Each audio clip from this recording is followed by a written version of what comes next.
À l'Institut Pasteur à Cayenne, les infectiologues traquent un nouvel ennemi, le variant indien. L'enjeu, le tracer et repérer ses éventuelles modifications. Cette unité de lecture va me permettre, moi, de connaître la séquence en fait, du virus, c'est-à-dire de savoir qui il est, sa carte d'identité.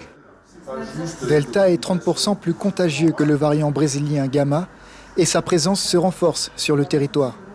Il va s'installer obligatoirement en Guyane. Déjà, je pense qu'il est déjà installé en fin de compte. C'est vrai qu'au début, au mois de juin, on avait des importations, des cas sporadiques. Et là, on voit vraiment qu'il commence vraiment à circuler dans le département. Depuis le 17 juillet, les motifs impérieux sont levés pour les vaccinés en provenance de la métropole. Pourtant, selon les scientifiques, le variant Delta est entré sur le territoire via l'Europe. Comme tout variant dans tout territoire, si vous voulez, dans toutes les îles actuellement des Outre-mer ou dans beaucoup de pays, les variants se succèdent les uns après les autres et arrivent à passer toutes les barrières. On peut toujours tout fermer, on peut vivre dans un sac étanche, mais je crois qu'on ne va pas très loin.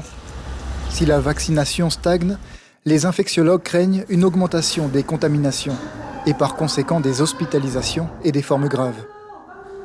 Pour l'instant, les informations qu'on a, c'est qu'on a des cas de gens qui sont infectés malgré le vaccin, mais il n'y a pas une hausse des hospitalisations des hospitalisations tout court, pas de hausse des hospitalisations en réanimation ou de décès chez les patients qui sont vaccinés. Et ça, encore une fois, c'est important. Et si le vaccin permet de limiter, justement, de saturer les hôpitaux et surtout de faire des dégâts parmi les plus vieux, c'est ça le plus important.